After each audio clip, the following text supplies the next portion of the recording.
First contact deception. The Galactic Coalition Armada emerged from hyperspace at the edge of Sol system. 200 warships representing 15 species, their hulls adorned with the battle scars of 100 conquered worlds. On the command deck of the flagship Inevitable Dominance, Supreme War Director Kraz Full stood with all 6 arms clasped behind his back, mandibles clicking in anticipation as Earth's blue marble came into view on the main display. Primitive. He chittered, compound eyes reflecting the image. Their defenses. His second-in-command, Sub-Director Vexra, consulted the holographic readouts. Minimal, Supreme Director. We detect orbital platforms, but nothing that could withstand our first wave. Krasful's exoskeleton rippled with satisfaction. As expected, broadcast the ultimatum. Across the Coalition fleet, weapons systems powered up, a formality rather than necessity. None of the species they'd encountered in their expansion had ever survived first contact with their full might. Earth would be no different. Message sent. Vexra confirmed. Response time estimated at 20 minutes based on their communication technology. The response came in 3. Supreme Director, the communications officer called, confusion evident in her harmonic voice. The humans are responding. A holographic projection materialized in the center of the command deck. A human in a simple blue uniform appeared, standing with casual confidence. "This is Admiral Harrison of Earth Space Command," the human stated plainly. "We acknowledge your arrival and request for our surrender. We decline. We are dispatching a single vessel to discuss terms of mutual cooperation instead. Please hold your position." The transmission ended abruptly. Silence fell across the command deck before erupting into cacophonous laughter. Krasful's mandibles clicked rapidly in what his species considered hilarious amusement. A single vessel. He chittered. "Record this moment. It will make an excellent addition to the history archives." 6 hours later, the human ship appeared. The Coalition's sensors detected its approach long before visual confirmation. A solitary vessel, approximately 300 meters in length with a sleek, matte black hull devoid of obvious weapons arrays. "The ESV Diplomacy requests permission to dock with your flagship," came the transmission. Krasful granted permission with barely concealed derision. Such primitives, to send a lone ship against their armada. Perhaps humans were worthy of study before extinction, if only for their peculiar psychology. The human vessel docked with practiced precision. Coalition security forces lined the reception bay, weapons at ready. A standard protocol, though hardly necessary for the 5 humans who emerged from the airlock. Captain Maya Chen led the small delegation, her posture relaxed despite being surrounded by armed aliens of various physiologies. Beside her walked her executive officer Commander Jackson, science officer Dr. Nori, security chief Lieutenant Vale, and diplomatic specialist Dr. Wilson. They wore simple, dark blue uniforms with minimal insignia. "Welcome aboard the Inevitable Dominance," Krasful greeted them in the Grand Conference Chamber, surrounded by representatives from each major coalition species. "I must commend your courage, if not your wisdom." Captain Chen smiled politely. "Thank you for receiving us, Supreme Director. We believe direct dialogue is more productive than exchanging threats." "Dialogue," rumbled General Drax of the Taurian Imperium, his massive scaled body shifting impatiently. "There is no dialogue between conquerors and the conquered. Then we find ourselves at an impasse," Chen replied calmly, "as we don't recognize your right to conquer." The meeting deteriorated quickly into demands and threats from the coalition leadership, while the human delegation maintained a puzzling composure. Throughout the posturing, Captain Chen noticed coalition technicians attempting to scan her crew and their equipment with increasingly sophisticated devices. "Your scanners won't work," she finally stated, interrupting a long-winded threat from the Vorchan ambassador. "They're designed for conventional technology." Krasful's compound eyes narrowed. "You've noticed our scans." "Of course," Chen smiled. "Just as we noticed your attempts to infiltrate our ship's systems during docking." This revelation sent a ripple of discomfort through the alien delegation. Their best stealth intrusion protocols had been detected by these supposed primitives. "Your ship," Science Minister Laxel of the Quasirian Collective began, her crystalline form refracting light as she spoke. "It registers anomalous readings. Our sensors cannot properly map its internal structure."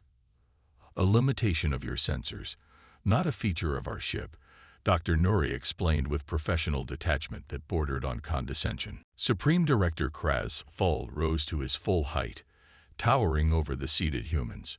"We grow tired of this charade. Your planet stands defenseless before the mightiest fleet the galaxy has ever known. You send a single vessel with 5 representatives.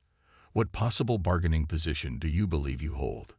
Captain Chen exchanged glances with her crew before responding. "We sent one ship because that's all that was necessary for diplomacy. We had hoped to establish peaceful relations without resorting to demonstrations." "Demonstrations?" General Drax laughed, a sound like grinding boulders. "What could you possibly demonstrate?" Chen tapped a small device on her wrist. "ESV Diplomacy. Execute Protocol Insight. Authorization, Chen, Alpha 70. Across the Coalition fleet, every communication system simultaneously activated, displaying the same message: ship schematics, crew manifests, weapons capabilities, and strategic weaknesses, all presenting current, accurate information about each vessel in the Armada." The conference chamber erupted in chaos as emergency alerts flooded in from 200 ships. "What is this?" Kraz Thul demanded, mandibles clicking in agitation. "Information," Chen replied, "gathered during our approach and docking. Your encryption was quaint." "Impossible," Science Minister Laxel whispered, her crystalline form pulsing with distress. "Such processing power would require technology beyond your current understanding." Commander Jackson finished for her. "We've been observing coalition expansion for some time. Your pattern of conquest concerned us." The alien leaders exchanged uneasy glances. The humans shouldn't have known about their previous conquests. Those systems were far from Earth, and coalition communication networks were supposedly secure. "You're bluffing," General Drax growled, though uncertainty had crept into his voice. Captain Chen gestured to Dr. Wilson, who activated a holographic display showing detailed maps of coalition homeworlds, worlds that should have been unknown to humans. "We've mapped your territory thoroughly," Chen explained. "While you were preparing this invasion fleet, we were learning everything about you." "Why send only one ship?" Kraz Thul asked, his earlier confidence evaporating. "If your technology is so advanced." "Because we're not conquerors," Chen interrupted. "We're explorers, diplomats. We believe in peaceful coexistence whenever possible." "And when it's not possible?" the Vorchan ambassador inquired, his tentacles writhing nervously. Captain Chen's expression hardened slightly. "Then we defend ourselves." As if on cue, alarms blared throughout the flagship. On the tactical display, 3 coalition vessels, advanced stealth attack cruisers, were moving toward the ESV Diplomacy. "A regrettable decision," Chen noted calmly. "Return to your ship," Kraz Thul ordered, rising suddenly. "This meeting is concluded." The human delegation departed without protest, returning to their vessel with the same calm demeanor they'd maintained throughout. As the airlock sealed behind them, Kraz Thul turned to his war council. "Prepare for engagement. Whatever technology they possess, they cannot stand against our combined firepower." Science Minister Laxel's crystalline form dimmed slightly. "Supreme Director, I advise caution. Their confidence suggests their arrogance will be their downfall." Kraz Thul interrupted. "The attack proceeds as planned." As the ESV Diplomacy detached from the flagship and moved to a position equidistant from the coalition fleet, Captain Chen observed the tactical display showing the 3 attack cruisers accelerating toward them. "They never learn," Commander Jackson sighed. "Humanity tried to avoid this demonstration," Chen replied, settling into her command chair. "Defensive systems online. Let's show them why we only needed to send one ship." The silent checkmate. The three coalition attack cruisers surrounded the ESV Diplomacy, their weapon systems pulsing with energy as targeting solutions locked onto the human vessel. From the inevitable dominance, Supreme Director Kraz Full watched with anticipation. This would be a simple demonstration of power. Disable the human ship, force their surrender, and proceed with the conquest of Earth. Cruisers report ready. Supreme Director, Sub-Director Vexera announced. Targeting systems locked. Waiting for your command. Krasful's mandibles clicked once. Fire. Energy beams lanced from the coalition vessels, converging on the Diplomacy from three directions. But instead of impacting the human ship's hull, the beams disappeared. There was no explosion, no shield flare, no debris. The attack simply ceased to exist meters from the black hull. What happened? Krasful demanded. Science Minister Laxel's crystalline form pulsed rapidly as she analyzed the sensor data. The energy weapons were absorbed. No, redirected. The attack signatures vanished from our sensors. Before anyone could respond, the lights on all three coalition cruisers flickered and died. The massive warships drifted powerless, their weapons and engines completely offline. Get me a status report. Kraz Full chittered frantically. A communication from the ESV Diplomacy interrupted the chaos. Captain Chen appeared on the main display, still seated calmly in her command chair. Your vessels are unharmed. Supreme Director, she explained. We've temporarily disabled their power systems. The crews are safe, though they may be experiencing some discomfort as life support shifts to emergency reserves. How? Laxel whispered. No EMP weapon could penetrate our shielding. We didn't use an electromagnetic pulse, Chen replied, having heard the question. Your power generation relies on artificially contained plasma reactions. We simply adjusted the containment parameters remotely. The implication sent a wave of terror through the command deck. If humans could remotely manipulate the fundamental operations of coalition technology, no vessel in their fleet was safe. Krasful's compound eyes darted between displays as reports flooded in from increasingly nervous ship captains throughout the Armada. What do you want? What we've wanted from the beginning. Peaceful coexistence, Chen answered. But first, a more complete demonstration seems necessary. The ESV Diplomacy began to change. Its matte black surface rippled like liquid, expanding outward in tendrils that resolved into an intricate lattice structure surrounding the original hull. Within minutes, the human vessel had tripled in size, its new configuration defying the coalition's understanding of material science and structural engineering. Our ship contains self-replicating nanoassemblies, Dr. Nuri explained, appearing beside Captain Chen in the transmission.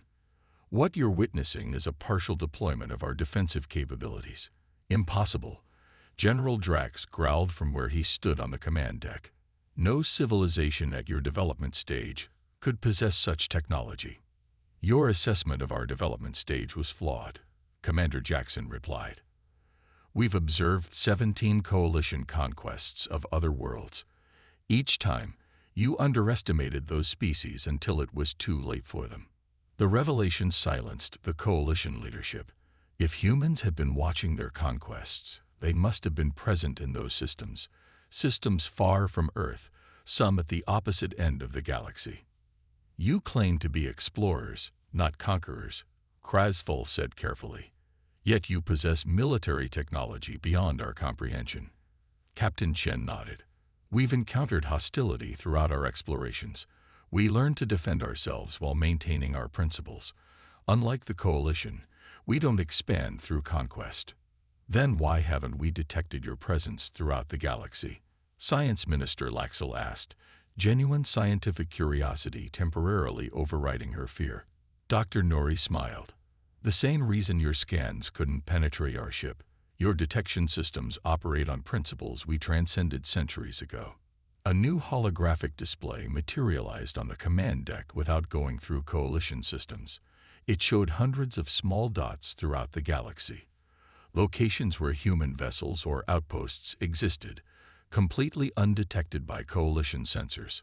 We've been watching the galaxy develop for a long time, Chen explained, intervening only when absolutely necessary, allowing species to develop naturally. Your coalition's pattern of conquest forced our hand. Throughout the coalition fleet, command structures were fracturing. Several species representatives had already contacted their homeworlds, reporting the humans' capabilities and questioning the wisdom of the invasion. On the inevitable dominance's command deck, the atmosphere had shifted from confident aggression to subdued fear. Even General Drax had fallen silent. His earlier bravado evaporated. "What happens now?" Kraz Full finally asked. "Now," Captain Chen said, "we negotiate actual diplomatic relations. The coalition will cease its expansionist conquests. You will release control of the 17 worlds you've subjugated, allowing them self-determination. In exchange, humanity will share certain technologies, non-military applications that will benefit all species." "And if we refuse?" Vexra asked, though the question seemed perfunctory. The ESV diplomacy's transformed structure pulsed once, and across the entire coalition fleet, power systems cycled down and up again, a fleet-wide demonstration that their vessels operated only at humanity's sufferance. "We prefer not to consider that scenario," Chen replied softly. "Humanity has no desire for conflict, but we cannot allow your conquests to continue." Hours later, after the coalition leadership had conferred with their respective homeworlds, a subdued Kraz Full signed the preliminary agreement. The invasion of Earth was cancelled. The coalition's expansion through conquest would end. A new era of diplomatic relations would begin. As the ESV diplomacy prepared to return to Earth, the ship's structure flowing back into its original configuration, Captain Chen stood before the coalition leadership one last time. "This encounter could have gone very differently," she told them. "Remember that humanity chose peace when we could have chosen otherwise. You sent one ship against our Armada," Kraz Full observed, his earlier arrogance replaced by grudging respect. "Was that confidence or arrogance?" Chen smiled. "Neither. It was optimism, hope that intelligence would prevail over aggression. One ship was all we needed for diplomacy. Had you chosen differently?" She let the implication hang in the air. "How many ships could you have sent?" General Drax asked. "That," Commander Jackson replied with a slight smile, "is a question we hope you never need to learn the answer to." As the human delegation departed, Science Minister Laxel approached Kraz Full. "They could have destroyed us at any time." "Yes," the Supreme Director agreed, watching the ESV diplomacy disengage from the docking port. "And they chose not to. Perhaps there's something to learn from these humans after all." The ESV diplomacy accelerated away from the coalition fleet, its black hull gleaming in the light of a distant star. Behind it, 200 warships that had arrived for conquest now prepared for a very different mission, returning home to spread word of the species that had defeated them without firing a shot. On the diplomacy's bridge, Captain Chen watched the coalition fleet grow smaller on the view screen. "Do you think they've learned their lesson?" Dr. Wilson asked. Chen smiled. "They've begun to learn. And that's enough for today." The ship accelerated to speeds the coalition's sensors couldn't track, disappearing from their detection grid entirely. One ship had been enough, just as humanity had known it would be.